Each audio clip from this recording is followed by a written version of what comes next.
A very good afternoon to you, Zimbabwe, and thank you for joining us here at Citizen Voice Network.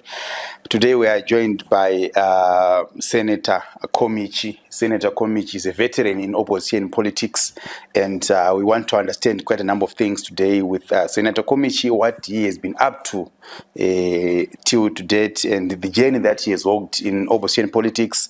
And we also want to understand what went wrong, if there is something that went wrong with our opposition in Zimbabwe, because it has been described as dead and docile. So we want to understand those things. And thank you so much, Senator Komichi, and welcome to the program. No, thank you so much, Sam. Thank you so much. And as we kickstart the program, Senator Komichi, I want you, for the benefit of our audience, to briefly introduce yourself and your role in Zimbabwe's opposition over the past years.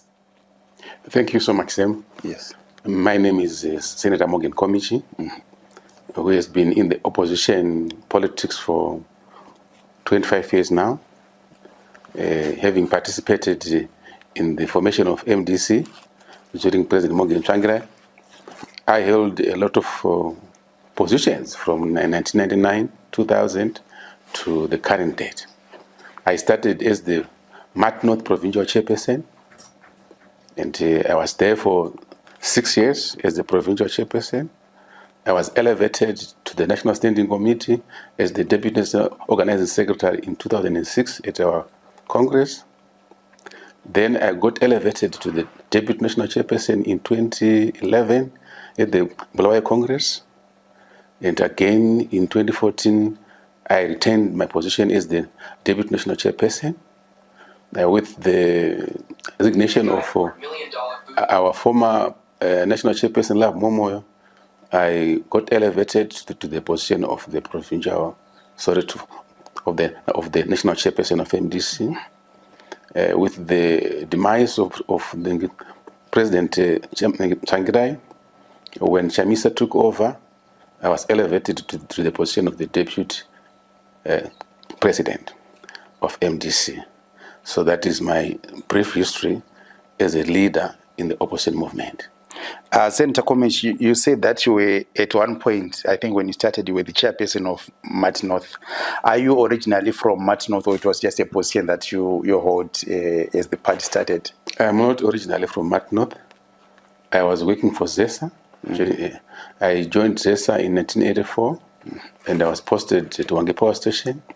And when the MDC was then formed, I joined politics from there. I was then elected by the Matabeleland people as their chairperson.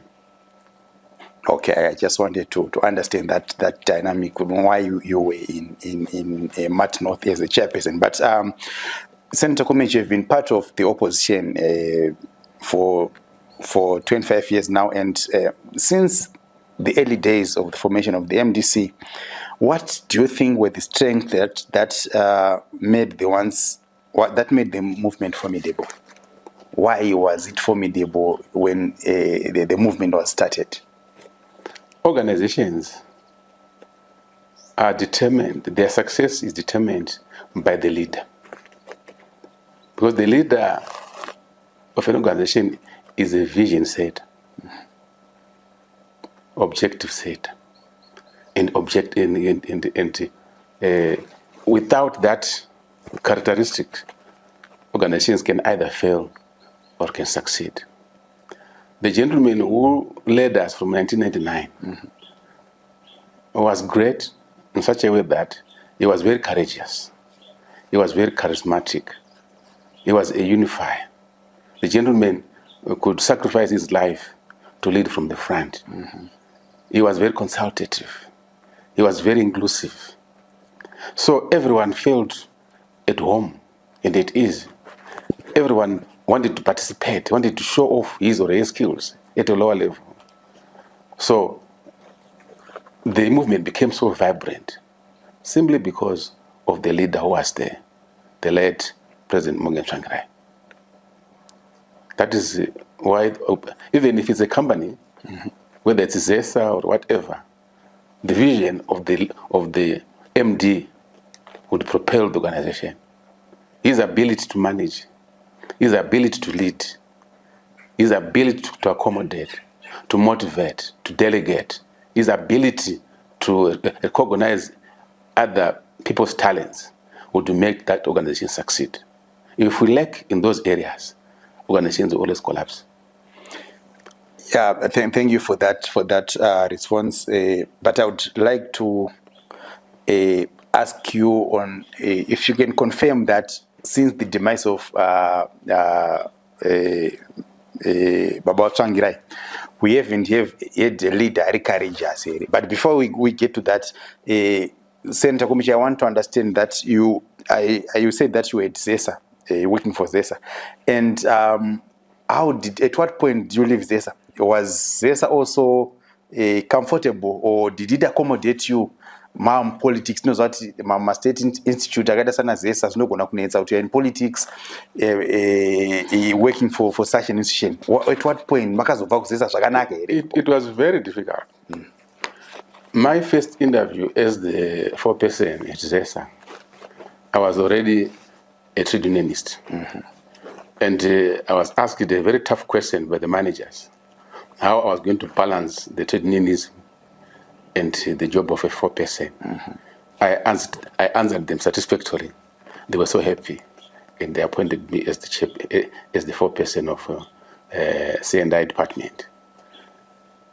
When the politics started, from the background of a trade unionist, I was part of it. It was not an easy road. You know, parastatal was actually manipulated by Zanu-PF, and Zanu-PF did a lot of work and effort to make me get dismissed. I sustained my presence at the station because when I went to work, I would work.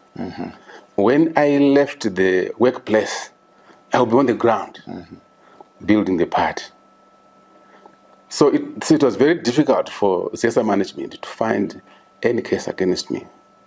Because when I was at work, I would not talk about politics. But as soon as I left the workplace, I would be found in Binga, found in Kai, found in Cholocho, found in Lupane, and on Monday I would be back at work.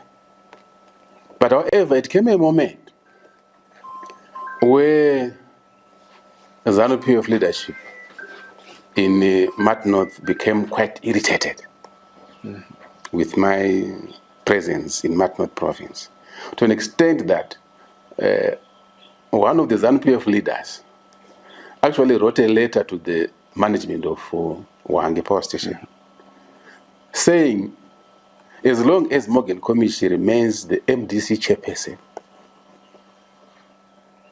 Zanu-PF will not penetrate in Mat North province. Luckily, I got access of the letter. I actually have the copy right now with me, but it is with my lawyers, where one of the Zanu-PF, the then provincial chairperson of Zanu-PF, is the one who wrote that copy. He said he must be removed from Hwange Power Station. He must be transferred to Harare Power Station or to Munyati Power Station. And on several occasions, I was transferred to Harare Power Station. At one moment, I was transferred to Munyati Power Station. Such that in 2006, I was permanently transferred from Harare to Munyati. I was so happy when they transferred me to Munyati, because I had been given a job by President Tsvangirai to organize the party for mass demonstrations. So it was central for me to travel from Munyati to Bulawayo, to Masvingo, to Mutare, to Harare, wherever. And they thought they'd punished me, but inside my heart I was so pleased. And I had all the time, because Munyati was not as busy as Hwange Power Station. So I could be able to organize the party, put up structures for the mass demonstrations, and that's it. And then when I got arrested in 2007, ZESA took the opportunity to then dismiss me. Remember, after the democratic resistance campaign, we were tortured, heavily tortured, arrested. So many bad things were done on me and others. Some of the people died. Some of the people were, had short sleeves and so forth. So that's like that to an extent that Zesa found it certainly quite favorable for them to then dismiss me from work. So I was dismissed.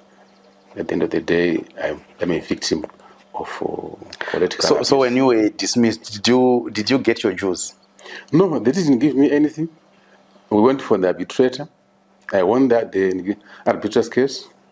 I won the arbitrator. Right now, they are dilly-dally. In the process of arbitration, they knew very well it was very difficult for me to go back to Angepo station because I was already an MP. There was no way I could go back to Angepo station. Then I said, let us negotiate and talk about these things and find ways so that we can amicably separate. They refused to do that. They simply said, go back to work. And up now, they've been giving me my dues. Are you still hopeful that one day you'll get your dues? Yes, of course. I will never lose hope. Senator Komi, you spoke highly of the late Morgan Tsvangirai as his leadership qualities being a formidable force towards the strength of the opposition. In your own view, do you believe that from the time that he passed away till now, we haven't had a leader who's as charismatic as Morgan Tsvangirai? A complete package, we haven't found one.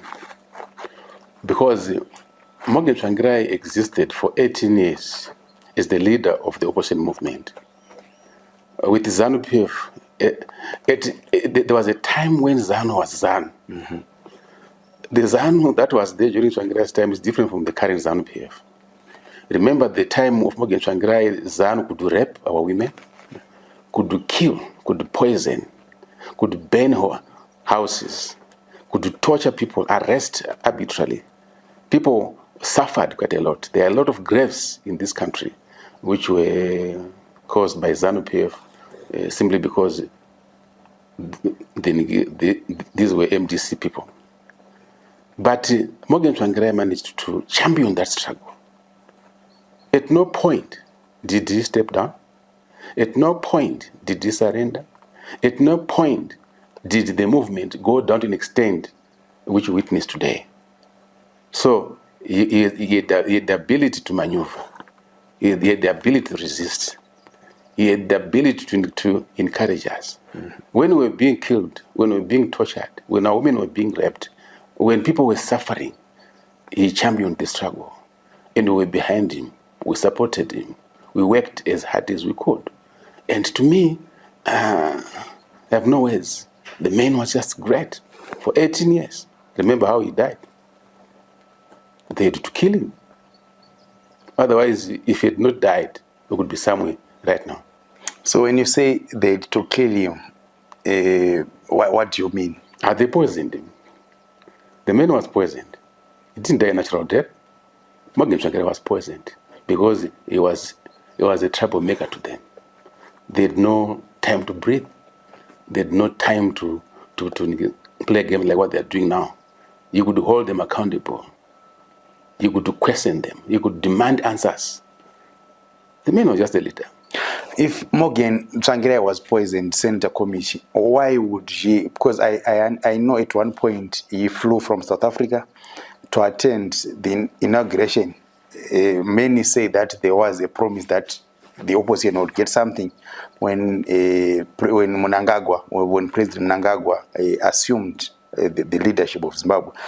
So why would you want to go to bed with people that poisoned you?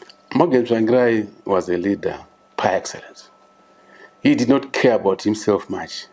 He cared more about the national interest. He looked at the people, the state of the people, the suffering of the masses. That was his greatest concern. Remember in 2008, he won that election by 73.8%. Mugabe got 23%. That is why the system had to grab the ballot papers and the V11s, and it took about 5 weeks manipulating the results for them to create a runoff. But what did Morgan say? He agreed to the government of national unity for him to save the people that were being killed, to make sure that the economy would then improve. And the people were saved. the economy improved. So really, at the end of the day, when he came back from South Africa, he wanted to resolve the economy. He wanted to bring people together. He wanted people to at least get something positive out of the government. He did not care about what had happened to him. But we all know the man was poisoned. Senator Komichi, with regards to the state of the opposition, in your own view, where did things start to fall apart, or where did things go wrong for the opposition in Zimbabwe? As we have already alluded, the opposition had been consistent, aggressive for actually 18 years. MDC was a troublemaker in Zimbabwe. MDC gave hope for the Zimbabweans. People felt and dreamt that one day MDC would be in government. It will have its own president. That was in the people's minds. However, things started to turn down the very moment MDC Tsvangirai died. These are the lessons that we are now going through. What we're discussing right now are the lessons. It's not a blame game. Whatever people did or whatever we did, some of the people didn't know that they were making mistakes. We are now introspecting and saying, if we had done this, we could have saved the organization. If we had done this, we could have resolved our problems better. If we had done this. So really, the first problem that happened in the opposition movement, immediately after President Tsvangirai's death, was the failure of the MDC people to respect the party constitution, section 931A, which says, when the president dies or demises, the acting president should take over. And within a period of 12 months, an extraordinary Congress must be organized to elect the replacement of the deceased. That was the fatal mistake we did. Had we respected that clause, I want to assure you, and I want to guarantee you, the opposition or the MDC movement could have been still alive and being run from Harvest House and its ancillary offices all over the country. That was the trigger of the demise of the opposition. The question is, what then happened? The people divided over issues of constitutionalism. Some of the people went to court. They were very right when they took us to court. There was actually one of the sued people. Yeah, the people that took MDC to court actually sued me as the national chairperson of the party. They were correct. And they won their case. So, you know what happens? The enemy always take advantage. So, Senator Komichi, are you agreeing, or are you agreeing with the fact that you were part of the people that didn't follow the constitution? Are you exonerating yourself, or you were part of the people that that made the problem so it's for the opposition to be where it is today? What people would have done inside, I don't think it's very important. Whether people discussed it or whether people want each other, it's not important, because we're not here to outshine each other or to expose each other. We're here to analyze or to introspect what we could have done to save the organization. Yes, of course, people could have discussed and shared the advices and so forth. That happened. Really, that happened. But I don't want to go to an extent where I say Peter did not listen, John did not listen. That will not help us in the objective. That you also didn't listen, because we saw you there as the party chairperson. That's why I'm saying that's why I'm not interested in pointing up names. But what I'm interested in is to identify the problem, not the people. The people, I know the people have learned. Yes, they will not do it again. And so, why was there no clear. We always say this with respect to Zanu-PF. I don't know why was there no clear succession plan within the opposition at that particular point. Was it because people thought we would then use the constitution in the event of unfortunate events happening? Why was there no clear succession plan? Is it permissible, Senator Comich, to say, as you as the president, to say, I want to appoint this, or is something that the party as a whole can then discuss to say, in the event that I, as Richard Morgan Tsvangirai, would resign, what would happen? Yes, of course. People always want to use that as an excuse of failure. The MDC constitution is very clear on what should happen to get a new leader. It's very clear. When the president dies, an acting president takes over. And within 12 months, you should go for an external Congress to elect the replacement. It's clear. We could have done that. There was nothing difficult, nothing impossible. And if we provided leadership, all of us, had we provided leadership, we could have done better. We could have saved the situation. Because there was nothing new. Remember during Morgan Tsvangirai's time, after every 5 years, or earlier than 5 years, we were going for congresses. So it was within our culture. We knew how to do it. There was nothing new. We were used to it. That's why some of the people got perturbed and said, why are we now going against our own culture, our own practice? We've been going for congresses for years and years. What has gone wrong now? So the group of people said, no, let's go to court. We don't have any excuse. We failed as leadership. We failed. We should have done the right thing. The constitution was very clear. Morgan Tsvangirai would have done badly if he had appointed anyone. Because the party was not his own property. For information, I talked to President Tsvangirai before his death about that. And he told me point blank, Vakomich, MDC is not Tsvangirai's property. So I will not leave anyone in position. You guys have got the responsibility and the right according to the party constitution to go and elect my replacement. Those were his words.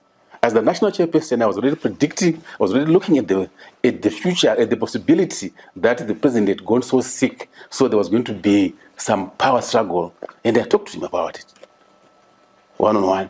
And he told me point blank, I will not leave anyone in position. The MDC is not a Tsvangirai property. You guys are going to go for Congress to get my replacement. Those were his words. So I don't even want to say you should have appointed someone. What about if I had appointed someone, that person would have gone bad? Senator Comich, you were the national chairperson at that point. Yes, sir. And you came out, I think, endorsing endorsing Nelson Chamisa to take over. But you knew, and you had spoken to Tsvangirai before his death, and he had told you, our committee, let's follow what the constitution says. Why then did you then come out at the moment endorsing the leadership or Chamisa to take over? There was nothing wrong on that particular moment. Do you know why? It is because the late President Tsvangirai had appointed 3 vice presidents. The appointment of Nelson and Amzuri was challenged by some 2 gentlemen. And the challenge was thrown out of court. But it was moved from the role. So the challenge did not materialize. Meaning the appointment was constitutional? No, it was challenged by the courts, in the courts, and it did not succeed. Okay. They didn't go in merits. I think the case was not well grounded when those guys were pushing through the legal courts. They were not grounded properly. They were structured, the whole framework. So it was dismissed. So by the time President Morgan Tsvangirai, we had 3 vice presidents. There was no ruling from the High Court against the appointment of either Elias Mzuri or Nelson Chamisa. So for me, I had no powers or the right to say, you guys, you are not appointed constitutionally. I don't think that could have worked. So the people at that particular juncture favored Nelson Chamisa. Favored Nelson Chamisa to act. So I endorsed the acting. That was there. But knowing very well that within 12 months, we should go for an external Congress to elect the replacement of the dead. That was very clear. That was very clear. So there was nothing wrong with what I did to endorse Nelson Chamisa, because that was the most popular candidate of the three by that particular moment. Senator Komichi, in your remarks, you are pointing out that the opposition went with Morgan Tsvangirai, or his death in a way affected the way the opposition its stature. And do you think the opposition failed to build strong institutions beyond personalities? Yes, of course. If we had been guided by the institution, we could have succeeded. But we did not do that. We did not follow that. As I would alluded in the first place, had we respected the MDC constitution, that could have saved the organization. The constitution is a bulletproof against any foreign attacks for the organization, for a part. You know, a party like in Zimbabwe here, there are Zanu-PF has got all systems looking at the opposition part. You know, in Zanu they use the military, they use the CIO, they use the police, they use their own vanguards, they use the war veterans as tools to destroy opposition. As a leader, must be aware about that. So the bulletproof against those attackers is the constitution. If you follow the constitution, they will not abuse you in the courts of law, because you will have defended yourself. You will have followed your constitution. That is how Morgan Tsvangirai survived. Morgan Tsvangirai had also his own problems. Remember with the Ngwe team in 2005? Remember with the Tendai BT team in 2014? He survived because he was religiously following the dictates of our constitution. So if you could take Morgan Tsvangirai to court, you would simply produce the constitution, the minutes of the National Council, and you would not penetrate. That's how we survived. We became vulnerable because when we then took over after 2018, we did not respect the constitution. One of the things that, the second thing that we did not do was simply not to do, we were averse to holding proper congresses. That's one of the things. And when you avoid congresses, by nature, congresses are very divisive. By nature, they are very divisive. They are a power struggle center. They are center for power struggle. So you have to be very careful. You have to do them religiously, transparently, openly. You have to make sure that you give everybody enough chance to participate in that process. That was not done in some other circles, and it went on to create division again. So the opposition went on to break down or to divide further, because we avoided to run proper congresses.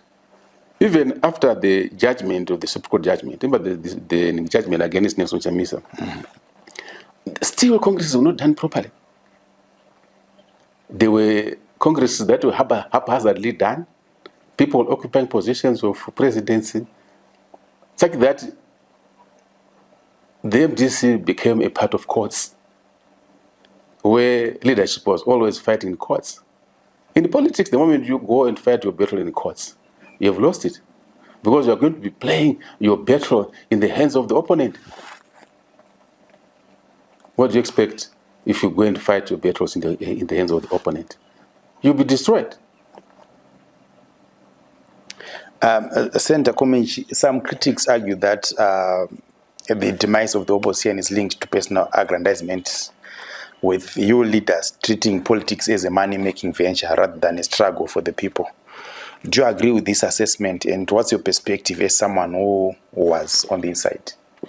That is an ordinary analysis where people would conclude because they don't know what happens internally. So it is their right to think like that. But from a critical analysis and real introspection, it's not it. The main reason is the failure of leadership. When I take charge as a leader, when I fail, things collapse before my eyes, people collapse before me. I would find other excuses and say, this is the money issue and so forth. Let me tell you one thing. Zanu-PF is not as clever as you want to portray. It's not.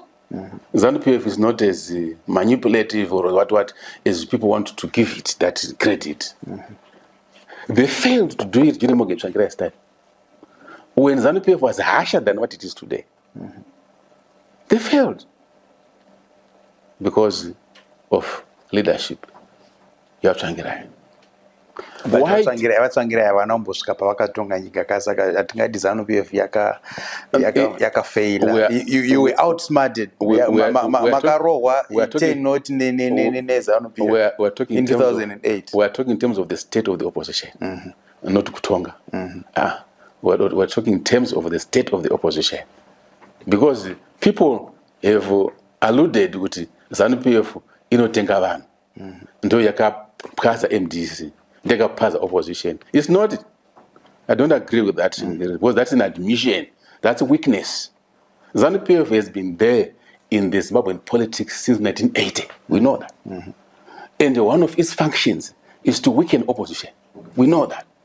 And when we joined politics in 1999, we knew Zanu-PF was going to attack us. And they didn't attack us. They had the CIOs, they had the MID, they had the police, they had everything before them. But for 18 years, the opposition never weakened to the extent that we are today. So we can't then say Zanu-PF is the one that has done all these wonders today. It's not it. It is us. We must admit, the moment we don't admit that we've failed, we will not get an answer tomorrow. Because the moment we try to hide behind a finger and say, Zanu-PF is always there. IGC is going to be there. It's a permanent feature of our struggle.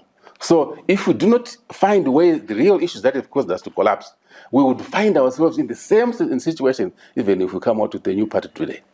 So the first thing to do is to learn from our mistakes and improve on what we should do, try to improve, so that when we come out as an opposition movement, we'll be able to maneuver, and so that Zanu-PF does not affect us. Let me tell you one thing. Zanu-PF operates like a vulture. In Shona, we call it Gora. A vulture does not eat a donkey. So it does not kill a donkey, sorry. A vulture does not kill a donkey. A donkey is killed by other issues, such as bitten by a snake, getting ill. A donkey will die.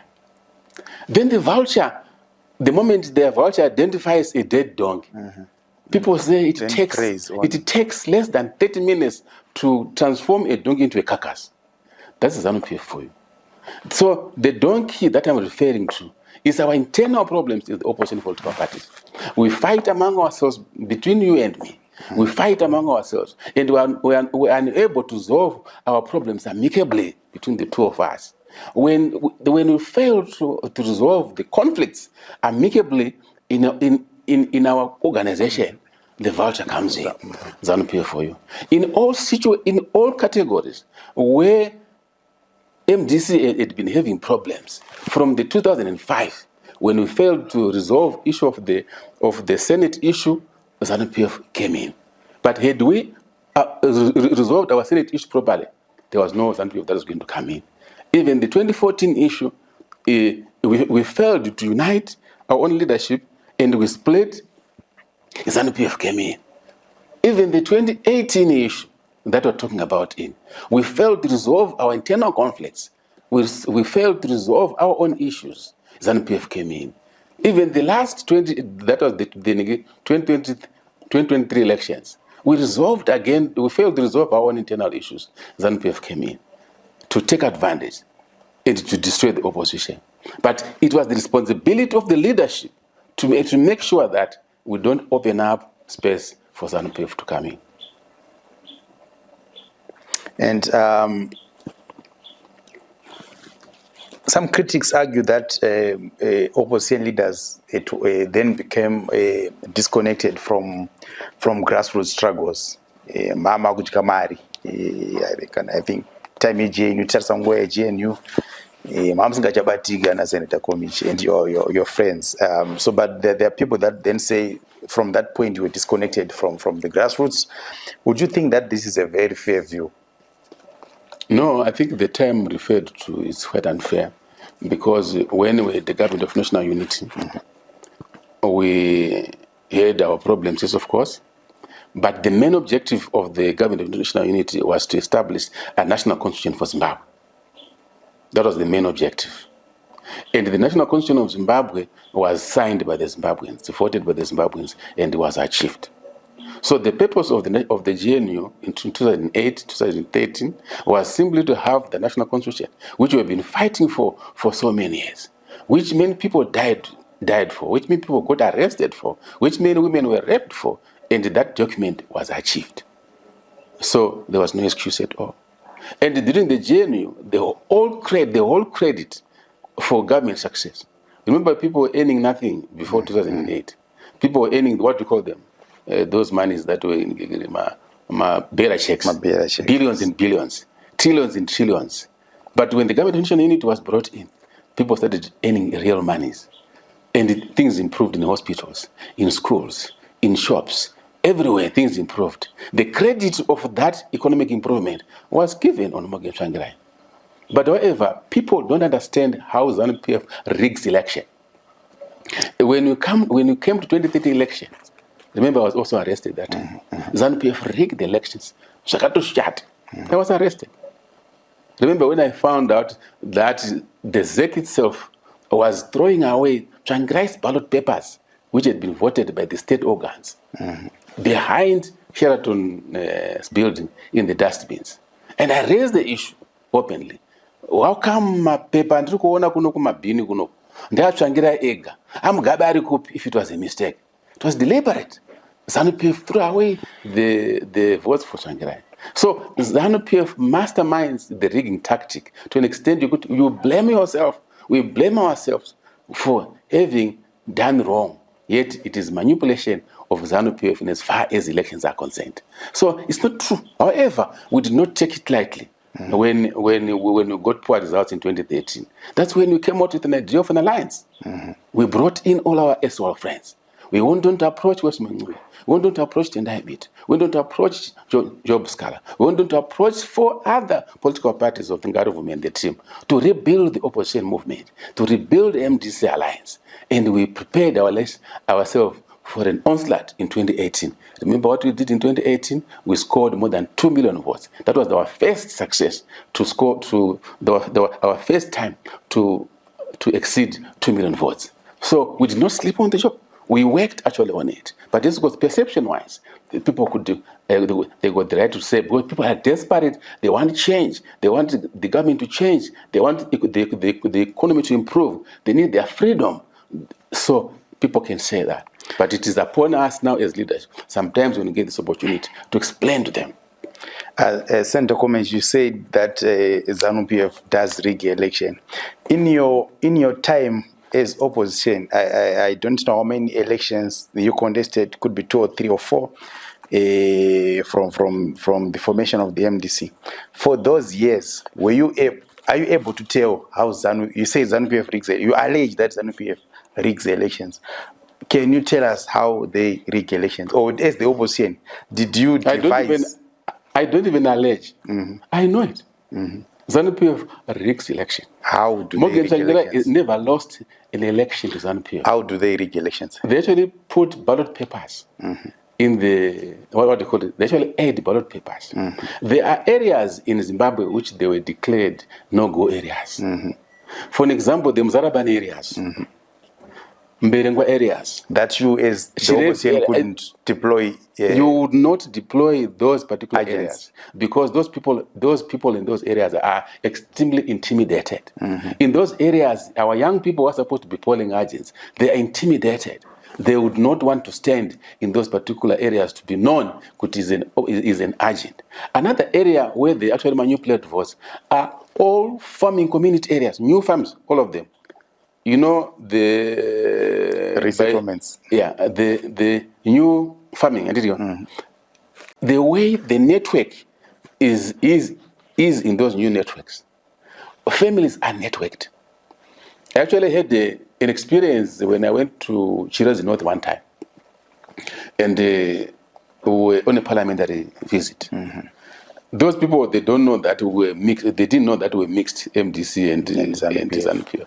So they were so free to talk. So I actually asked them how they stay in those particular areas, and I was lucky to have talked to the senior chairperson, and he told me, "Pano patiri panapa mwana honorable. Tina masabooks, my chairperson edu 7." In Indian head watch. So to group as my family is just each one headed by a sub. It's a network. You put opposition I pinned. You was telling me. I was doing the research, my own research. Then I said, oh, so how then would you produce a polling agent there? Because the moment your son or your daughter stands up as a polling agent, you are chucked. So in those particular areas, my friend, Zanu-PF, dira ma ballot papers anengaka rigwa such that when they come to ZEC, you would find that Chirazi North itself will come out with 40,000 votes. But if you go around in Chirazi North, you don't get 4,000 people who vote. So this is how elections are rigged. And where they are so desperate, they would chase away our own polling agents. Chase them away. And our polling agents would be running away. So Zanu-PF has never won a free and fair election. And let me tell you one thing for your information. When you come to the presidential votes, they are not counted by ZEC. I was there at ZEC several times as the chief election agent. At no point do we count the elections for the president. At no point. As the chief election agent has never signed any paper which was a verification these were the votes for the president. The last election, 2018, was one of the chief election agents there with Comrade Timber. I had the guts to tell the world that these results were fake because I was waiting and I was there. I was actually in the office of the chief elections officer, and I said to the chief elections officer, I want to sign the results of the president. If I don't sign those results, you will not announce them. And he assured me that I was going to sign. Only 2 minutes later, I saw the chairperson of ZEC walking towards the podium to go and announce the results. Before you had signed? Yes, of course. That's when I said, these results were fake. So, whether Zanu-PF does a free and fair election or not, I'm one of the people who can stand before the cross and say, they don't do that. There's no way. They can produce a paper today where I signed the result of the president in 2018. In 2008, I was also there.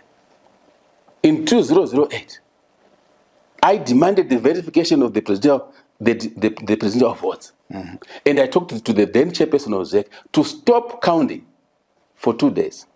I demanded that I wanted to have the V11s from the original polling stations. I argued with the ZEC chairperson and said there is no audit that takes place with photocopy receipts.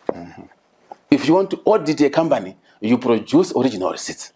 Now that we are not going to count the result of the president, I want to see the original V11s from all over the country. We stopped the process for 2 days.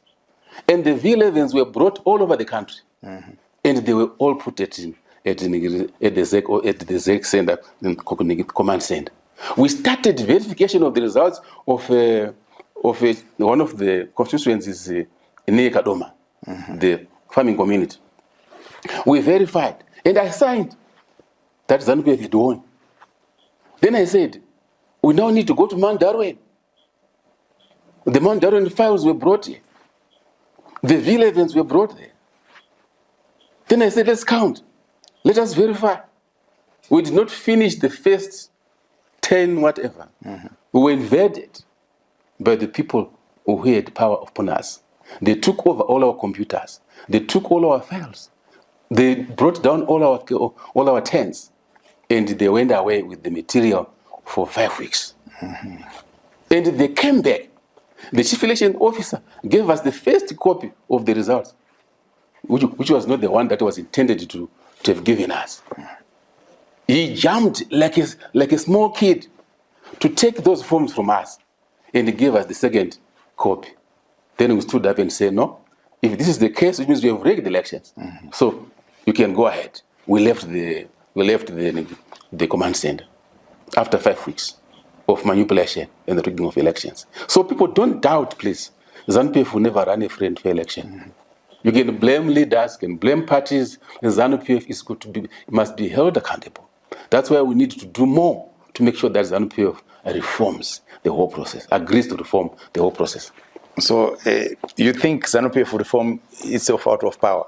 You don't have to be like they take advantage of our disintegration right now. Why should they reform? What's the reason? Why should they go out of the zone of comfort now when we are so disintegrated, when we are so divided? They're actually happy that the beneficiaries, that they're actually enjoying the benefits of our disintegration.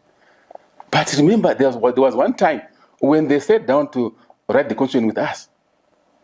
Remember? What did we do then? We had forced them. We had held them accountable. We had organized ourselves.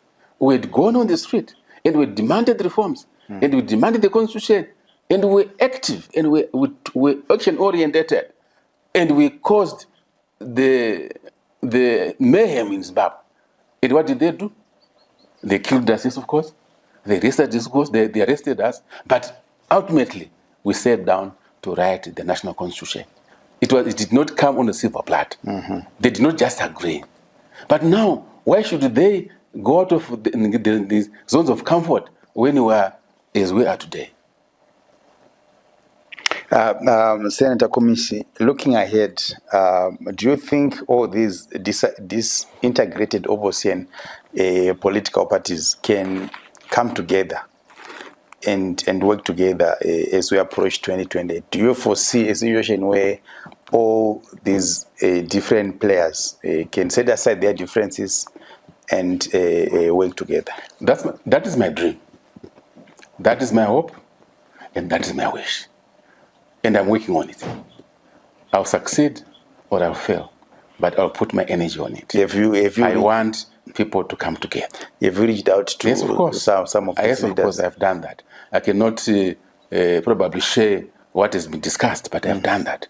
I've actually met all opposition leaders in Zimbabwe.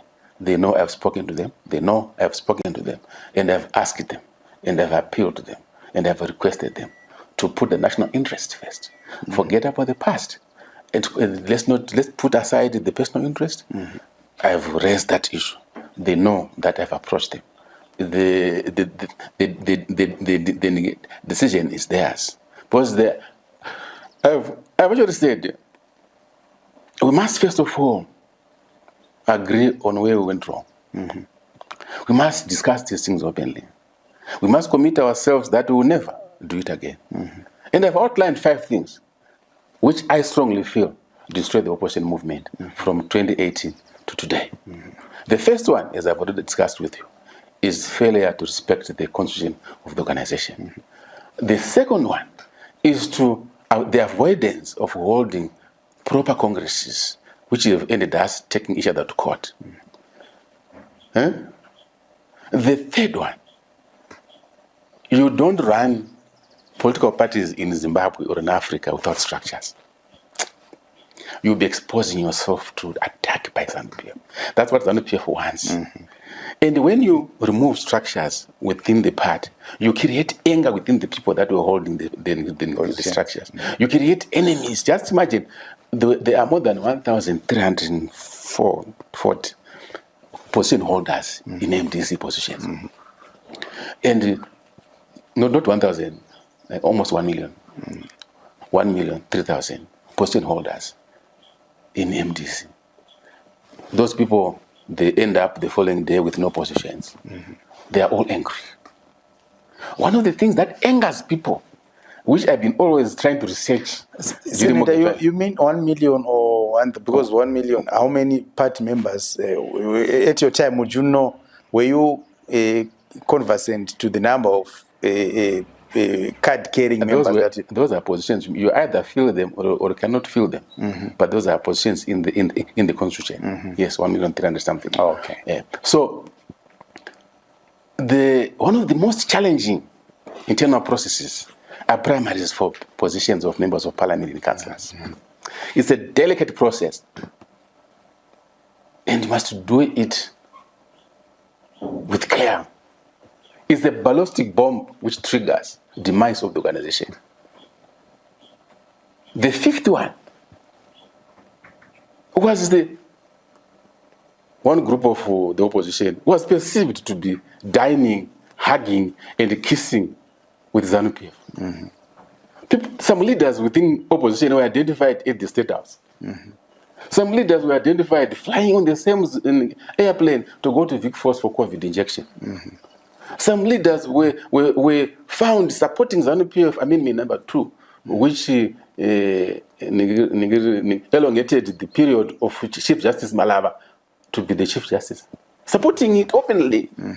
Some people were seen smiling and giggling with Zanu-PF at the public events like Hiroseka and Independence.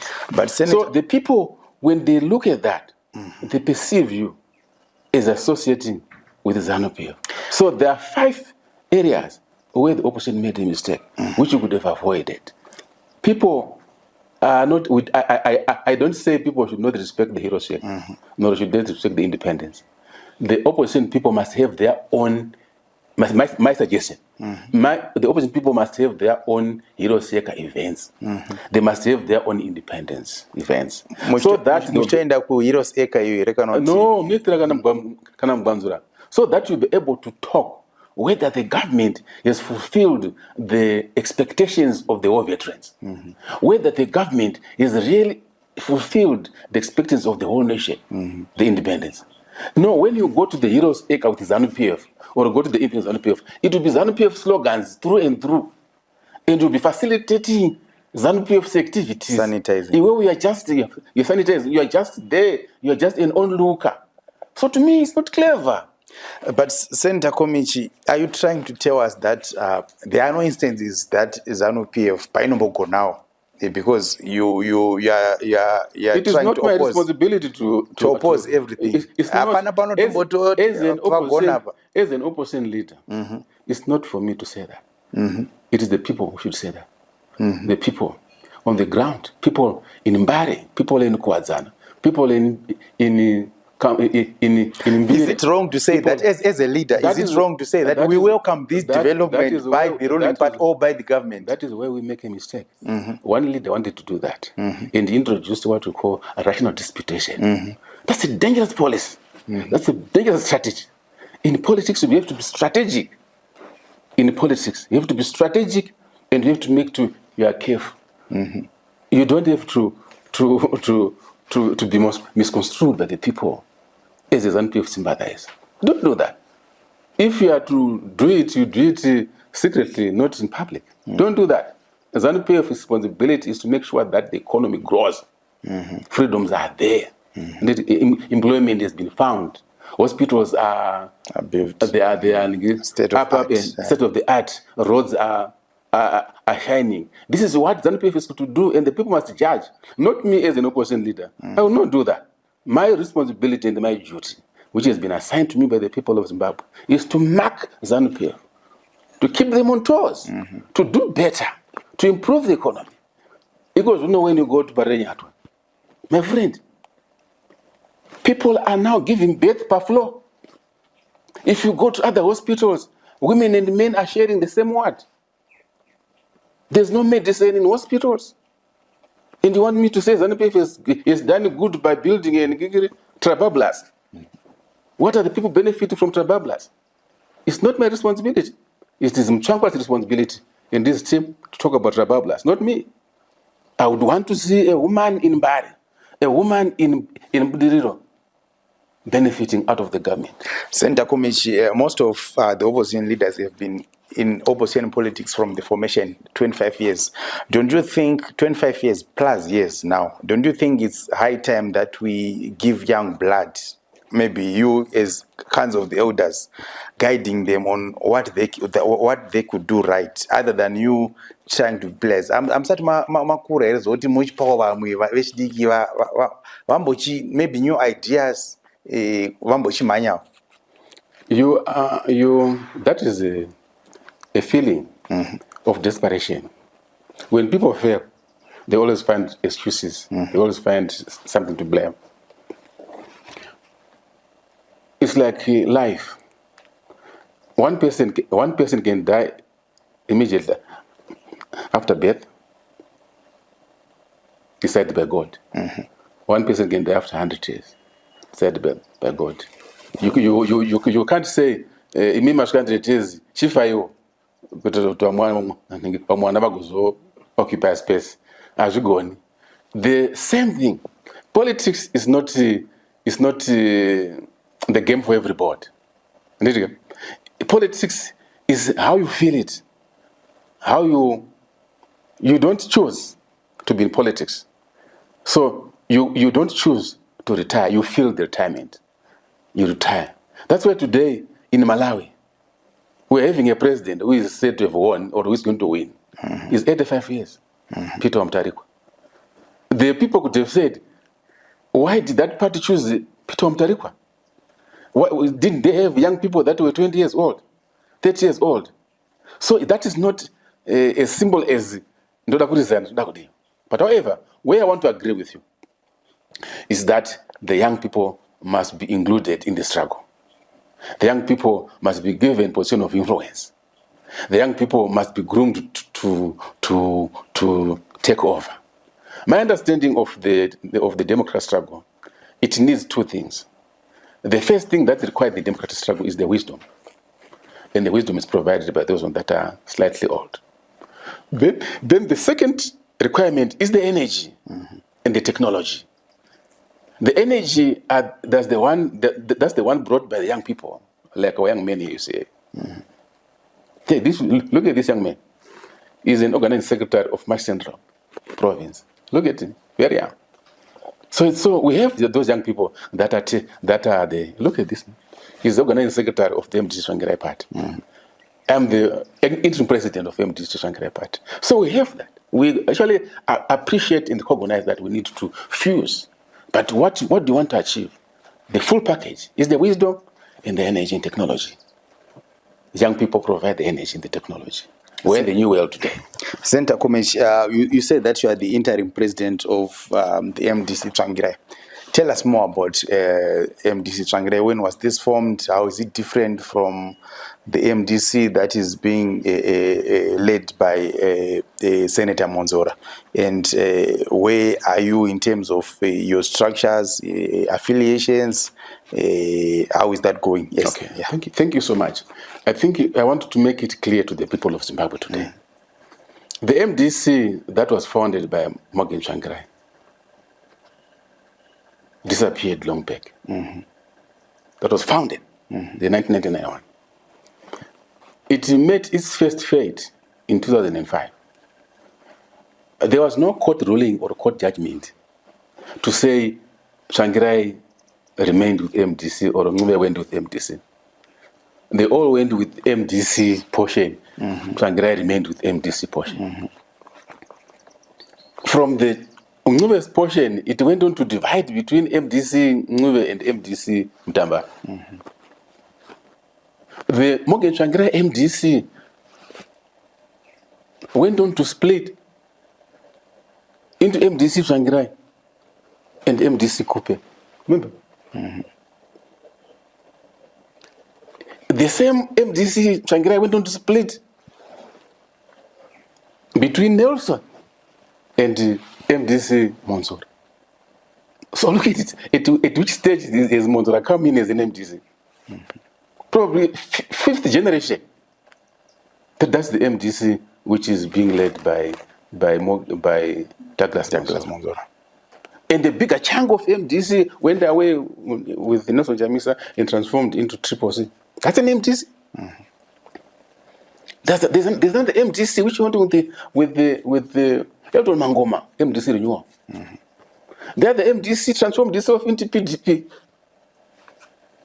So, where is the original MDC? You can't find it. It's not there. So people who claim that we are the original MDC leaders are lying to themselves. The truth of the matter is that where we have come now, we want to unite. So, Senator, confirm MDC Tsvangirai is a new entity. Yes, of course. It's a new entity to revive the original MDC. That is its objective. We must admit, we must not lie to ourselves or to take advantage and say to lie to the people. The MDC that we knew which was original, won elections, won MPs, won councillors. The MDC that is there today is far from the original MDC that won the elections. That gives Zanu-PF sleepless nights. So we cannot claim that this is the original MDC, which is getting 11 votes, getting 22 votes, getting 127 votes. It cannot be. It's not true. We must admit that people splintered into various sessions. So we have sat down as members of the MDC, from different fraternities, from different factions, and say, we're going to launch a platform called MDC Tsvangirai Party. We have our leadership, in which I am interim president. We have got our organizing secretary, who is the interim organizing secretary. We have the provincial organizing secretary, who is also interim of March Central. What is our objective? Our objective is to bring every member of the MDC fraternity, anyone whom we believe has got the DNA of MDC, whether you had gone red, white, blue, yellow, pink, let's come back and restart. Let us forgive each other. Let us reconcile. Let's put the national interest in front. Let us save the people of Zimbabwe. Let us come together. Let us go back to harvest house. Let's assemble everyone so that we can, at one junction, identify a leader. Let's not worry about leadership today. Let's not worry about who is the president of that organizations. Let us bring all splinters, all MDC cadres. Let them all come together. So that at the right moment, when we have worked together, we can actually have a Congress in which the people of Zimbabwe, we will elect their own president. We will take them to 28 elections. And that process should not ever again divide us. Since we've already outlined some of the things that I think were caused the separation. So Senator Komechi, when these different elements of the opposition say they want to come back to MDC Tsvangirai, confirm you will be the leader up until Congress. What I wanted to tell the truth, the plan that I have, I am the leader of the MDC Tsvangirai. But when the people meet, they are not meeting necessarily under the MDC Tsvangirai. We'll have to arrange, put up a system that is fair, that does not give me an advantage over others. We have to agree on a system. I am going to lead a delegation. Nelson will lead the delegation. Moyo will lead the delegation. Monzora will lead the delegation. And we'll agree on the modalities on how we should be able to run and implement that unit. There are two ways. People can decide to come a unified force, or people can decide to have an alliance. Those are modalities that can be worked on. But what I'm calling for, what I'm crying for, is the spirit of coming together. Is the spirit that we must go to election 2028 supporting one candidate. We must not at all go to an election with multiple opposition presidents. It's a waste of time. And each person would contribute positively to the growth of the opposition fight if we come together. And it's important to note that a person can be more important when he provides the 50, the +1 vote can give us a victory. MDC Tsvangirai Senator Komechi, mune vanhu here, what are you bringing to the table? We Manambas enyu akamira sei? have the people. We have the people, and we have structures all over the country, and we are still building those structures. I want to allude to you that on the 20th of September, last Saturday, we had an executive meeting where we produced the flyer that I've sent you. We produced that flyer out after the meeting, and that flyer, you can see the language that it has. It's a flyer that is calling everyone to come together. And from there, people agreed on so many things. One of the issues that we agreed there, let us not put barriers for people to come back. Let us not put conditions for people to come back to this thing.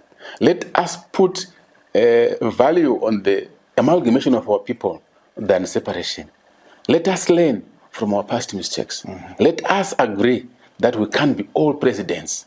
Let us all agree that we need one president of the opposition party whom we can all support.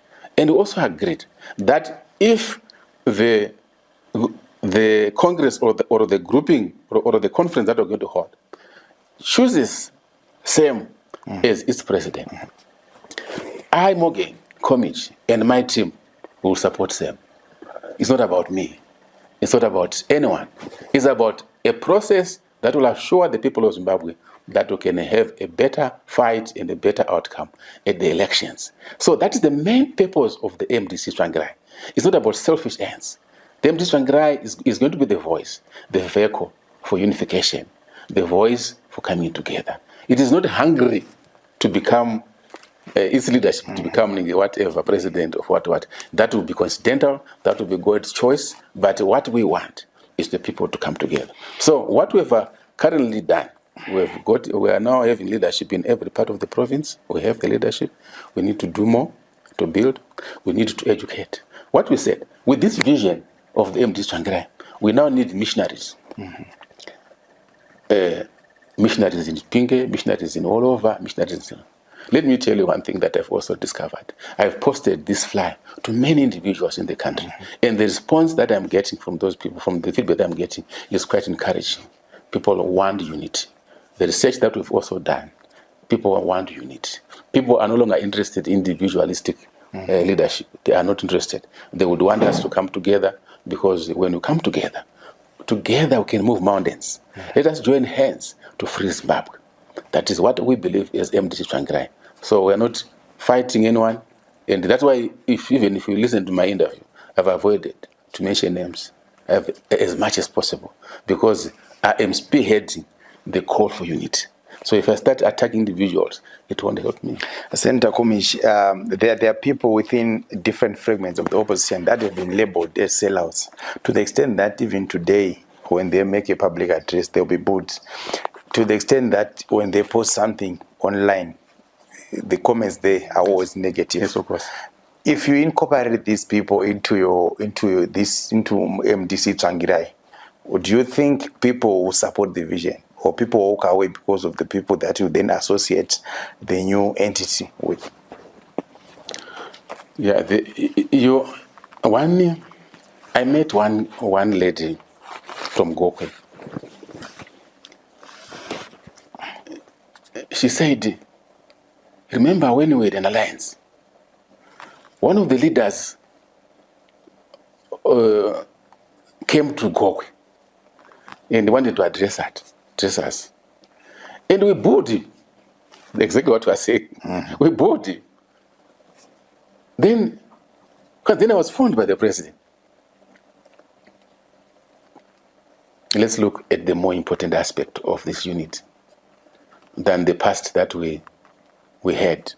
Yes, we fought between him and us, but we're looking at the value of unity more than the past.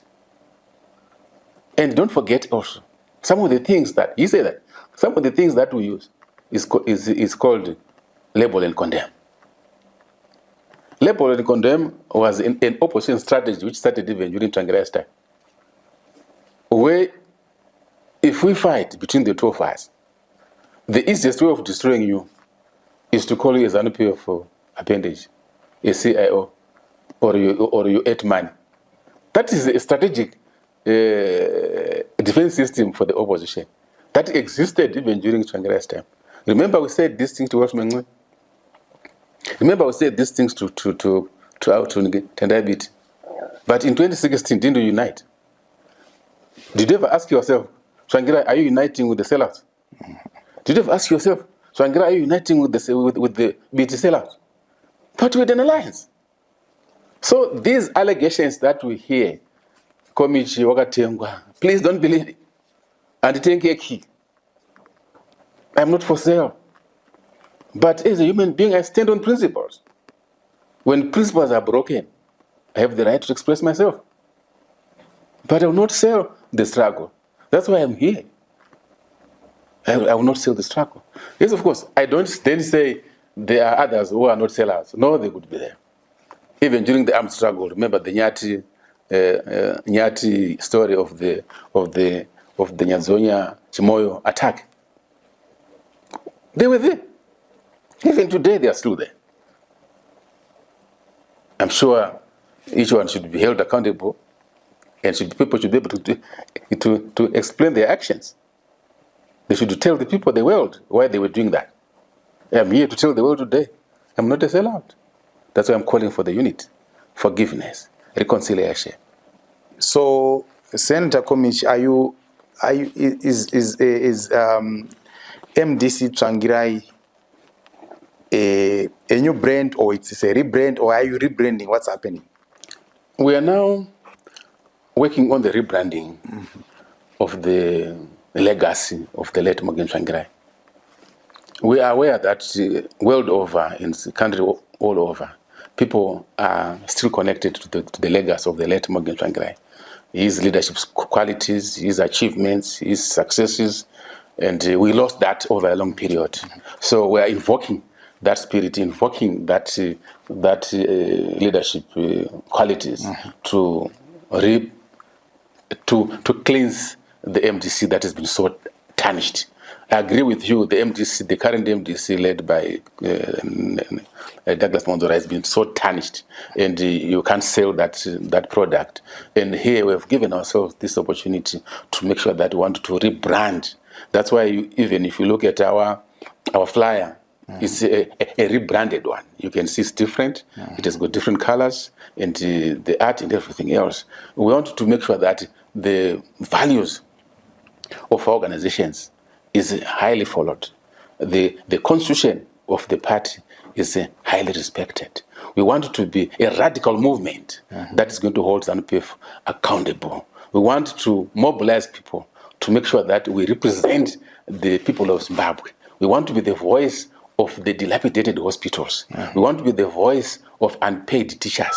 We want to be the voice of the unemployed young people. We want to be the voice of the drug and substance which is becoming rampant in Zimbabwe. We want to be a movement that is going to fight for reforms. And we know reforms will never come on their own.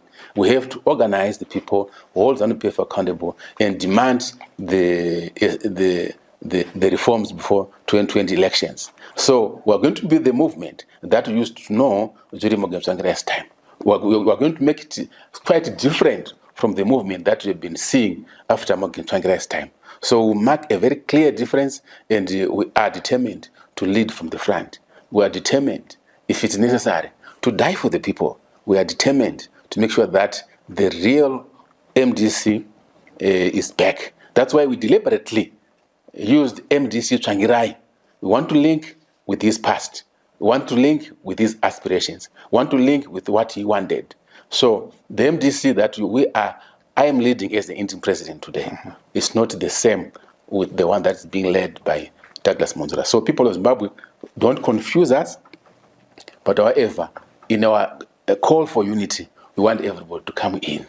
We must learn from the past, forgive each other. Let us identify one president who would lead us to the next elections. Whoever comes is the unified president. Some of us is the MDC Tsvangirai who support it. Thank you so much, Senator Komish, for your time, and you always heed to our call whenever we ask for a chance to talk to you. We wish you all the best with the MDC Tsvangirai, and we are hopeful that different leaders within the opposition fraternity will come and join as we prepare for the elections in 2020. Thank you so much. No, thank you so much.